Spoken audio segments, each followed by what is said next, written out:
Guys, welcome back to my YouTube channel. तर guys, तुम्ही म्हणत असाल पटपट कशी काय ब्लॉग टाकत आहे, कारण मी जात आहे साईबाबांच्या मंदिरला, चिपरी फाट्याला.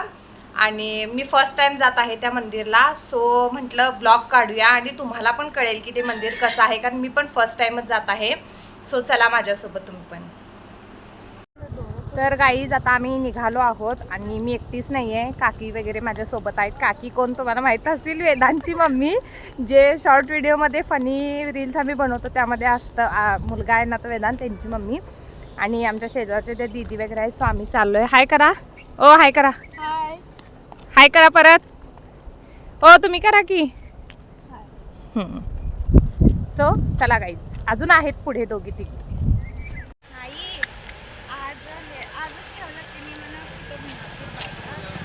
फायनली गाईज मला रिक्षा मिळाली आहे. तुम्ही बघू शकता किती मस्त व्ह्यू आहे. Enjoy it guys. तर गाईज, आमचा पचका झालाय. आम्हाला वाटलं चिपरी फाट्यालाच आम्ही उतरलोय, पण चूक झाली, कारण 2 चिपरी फाटे आहेत, आम्हाला माहित नाही. सो आम्ही परत पाठीमागून पुढून पाठीमागं हेच चालू आहे आमचं. वा, अजून एक बस गेली आहे बघा, हात करा बघू. बसची वेट करून करून गाईज फायनली आम्हाला रिक्षा मिळाली. ते आजोबा म्हणाले मी तुम्हाला नेऊन सोडतो, चला मला माहीत आहे ते मंदिर. सो आम्ही निघालो. तर गाईज, फायनली आम्ही येऊन पोचलो आहोत साईबाबा मंदिरला. आमचा खूप मोठा पचका झालेला आहे, कारण आम्हाला 2 फाटे ते माहीत नव्हतं. आणि आम्ही मग कसं तरी करत करत आलो आणि एक रिक्षा थांबली फायनली. सो आलो आहे आम्ही. हे बघा साईबाबांचं मंदिर. आता मी आत गेल्यानंतर दाखवते की मंदिर कसं आहे. मी पण फर्स्ट टाइम आले आहे. तर गाईज, मी दाखवते आता मंदिर वगैरे कसं आहे. मी पण फर्स्ट टाइम आले आहे. मी सारखं सांगत आहे, कारण माझी खूप इच्छा होती. मी बघितले होते रस्त्यावरून जाताना मंदिर कसं आहे. सो बघू शकता तुम्ही पण.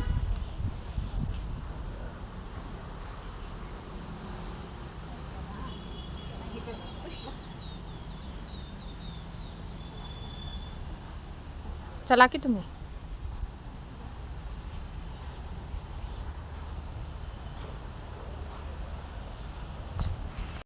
तर बघू शकता गाईज, मी सर्वात प्रथम तुम्हाला मूर्तीच दाखवत आहे, कारण बाजूचं मी तुम्हाला नंतर दाखवेन, म्हणजे बाजूचा परिसर. पण त्याआधी तुम्ही मूर्ती बघून घ्या. काय सौंदर्य आहे मूर्तीचं गाईज, मला तर खूप आवडलं आहे. आणि खरं सांगायला गेलं ना गाईज, ते गोल घुमटमध्ये कसं आहे ना, वरती गोल आकाराचं, त्याच पद्धतीनं हे मंदिर होतं. आणि आजूबाजूला इतकं छान फर्निचर वगैरे होतं ना, असं वाटत होतं तिथून येऊच नाही, इतकं मस्त आहे. तुम्ही जर खरंच इचलकरंजी, जयसिंगपूर वगैरे, जयसिंगपूरमध्ये राहणाऱ्या लोकांसाठी तर खूपच चांगलं आहे हे बघण्यासाठी. पण इचलकरंजी, सांगली, कोल्हापूर इकडे राहणाऱ्या लोकांसाठी पण एक खूप छान मंदिर आहे गाईज, प्लीज येऊन जावा. तर गाईज, मी तुम्हाला मगाशी मंदिर दाखवते आणि इतकं सुंदर मंदिर आहे. आणि इचलकरंजीत पण सुंदरच मंदिर आहे. पण मी हे मंदिर बाहेरून बघितले होते, कधीच आत आले नव्हते. आणि आत आल्यानंतर इतकं सुंदर मंदिर आहे ना, तर तुम्ही पूर्ण बघा. आणि मंदिरात म्हणजे जे मूर्तीमध्ये आहे बाबांची, आणि साईडने जे फोटोज वगैरे आहेत ते मी सगळं तुम्हाला दाखवेन. बाहेरचं बॅकग्राऊंड तर मी ऑलरेडी दाखवलेलं आहे, तो मी परत दाखवेन. सो खूप सुंदर मंदिर आहे गाईज, आणि शांतता इतकी आहे, मन प्रसन्न झालं.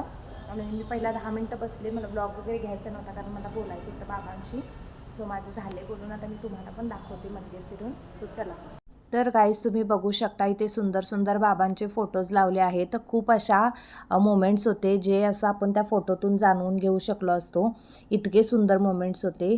आणि खरं तर ना गाईज, मला व्यवस्थित आणि स्लोली दाखवायचं होतं, पण तिथं जे त्या मंदिराचे जे मालक होते ना मेन, त्यांचं शूट पण चालू होतं बॅक साईडला, त्यामुळे आम्ही जास्त बोलता आलं नाही मला, म्हणून मी काही व्हॉइस रेकॉर्डमध्ये टाकले आहेत. तर तुम्ही बघू शकता किती सुंदर फर्निचरमध्ये बनवलं आहे हे मंदिर. आणि पूर्ण मंदिर हे उंचावरती आहे, म्हणजे साईबाबांची मूर्ती हे उंचावर आहे, बाकी सगळं हे खाली आहे. आणि तुम्ही बघू शकता खाली इतके सुंदर सुंदर म्हणजे असं फोटोज वगैरे लावलेले आहेत. आणि तिथून ना येऊच वाटत नव्हतं गाईज, इतकं सुंदर वाटत होतं. आणि खरंच माझी इच्छा आहे की तुम्ही पण सगळ्यांनी तिथे जावा, तुम्ही सुद्धा तिथे जाऊन बाबांचं दर्शन घ्या. खरंच खूप सुंदर मंदिर आहे, मला तर आवडलं. तर गाईज, आता आम्ही दर्शन वगैरे घेऊन आलो आहोत बाहेर. आणि फायनली दर्शन वगैरे आम्हाला भेटलं आणि इतकं मस्त वाटलं आम्हाला दर्शन वगैरे घेऊन, खूप खूप मस्त वाटलं. सो आता आम्ही निघणार आहोत घरी. सो आता आम्ही रिक्षा किंवा बस मिळेल वेट करणार आहोत आणि मग घरी जाणार आहोत. आणि हे बघू शकता गाईज, ही गाडी मी यासाठी दाखवत आहे कारण हे मंदिर संजय घोडावत यांचं आहे, हे माहीत नव्हतं आणि त्यामध्ये त्यांचे भाऊ होते आणि ते आले होते आतमध्ये आमच्यासोबत, पण आम्हाला समजलं नाही, पण नंतर समजलं म्हणून मी तुम्हाला दाखवले. सो हे संजय घोडावत यांचं ऑफिस आहे. ते निरमा पावडर, वॉशिंग पावडर जे निरमा आहे ना ते तयार होतं. सो गाईज खूप मस्त वाटलं, म्हणजे तुम्हालाही कसं वाटलं हे कमेंट करून सांगा. सो आता जाऊया घरी. तर गाईज येताना पण जी फजिती झाली होती यांना विचार काय झालं त्यांना सांगा की येताना काय झालं तर सांगा. हो सांगा की कुठल्या फाट्यावर येताना पण गाईज तीच आमची मज्जा झाली होती. येताना पण आम्ही एक दुसऱ्या चिपरी फाट्याला थांबलो होतो आणि आता पण आम्हाला हेच माहिती नाही की स्टँड कुठं आहे, तर विचारत आलो आहे आम्ही सध्या. सो हे बघा ही गँग सगळी, तर आता गल्ली गँग आहे. सो आता आम्ही जाणार आहोत घरी. बस कदाचित आली आहे, हे बघा लाल बोर्ड आहे, थांबणार नाही. येताना जी फजिती झाली होती गाईज आम्हाला जाण्याची, तशीच आता घरी जाण्याची पण फजिती झाली. पण फायनली आम्हाला रिक्षाच मिळाली आणि म्हटलं त्यांना आम्हाला वेळेवर सोडा कारण घरी पण लवकर जायचं होतं, पाऊस पण येत होता. तर गाईज आम्ही आता आलो आहोत खोतवाडीमध्ये आणि नेहमीप्रमाणे आम्ही गजानन महाराज मंदिरला येतोच कारण आलो आहे आणि टायमिंग पण झालं आहे आरतीचं. मग म्हटलं सोबत जाऊन येऊया. आणि हे बघा गँग, आम्हाला वाटलेलं मिळणार नाही आम्हाला रिक्षा वगैरे, पण बाबांच्या आशीर्वादाने मिळाली. पण आता आम्ही जाणार आहोत मंदिरमध्ये, कदाचित आरती चालू आहे, आवाज येत आहे. आणि हे बघा दोन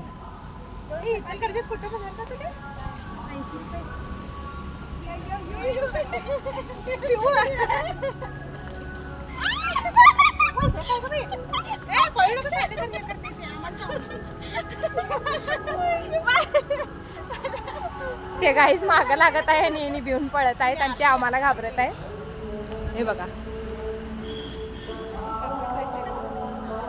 तुम्ही बघितला आहात मंदिर, पण तरी एकदा अनेकदा बघा संध्याकाळचा व्ह्यू. ह्या टायमिंगचं मी तुम्हाला कधी दाखवलं नाही.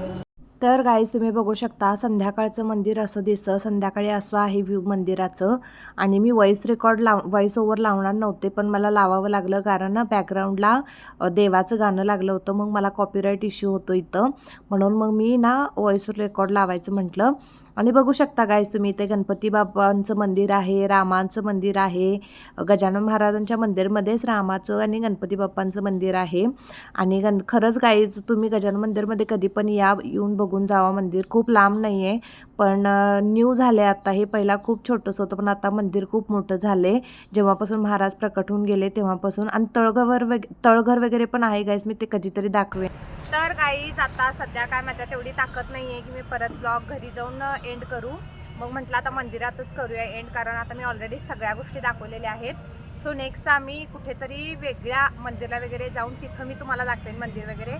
सो आजचं साईबाबांचं मंदिर आणि आमचं गजानन महाराजांचं मंदिर ऑलरेडी तुम्ही बघितलं आहात, पण तरीसुद्धा कसं वाटलं हे कमेंट करून नक्की सांगा. आणि आजचा ब्लॉग कसा वाटला हे सुद्धा कमेंट करून नक्कीच सांगा. Bye bye guys.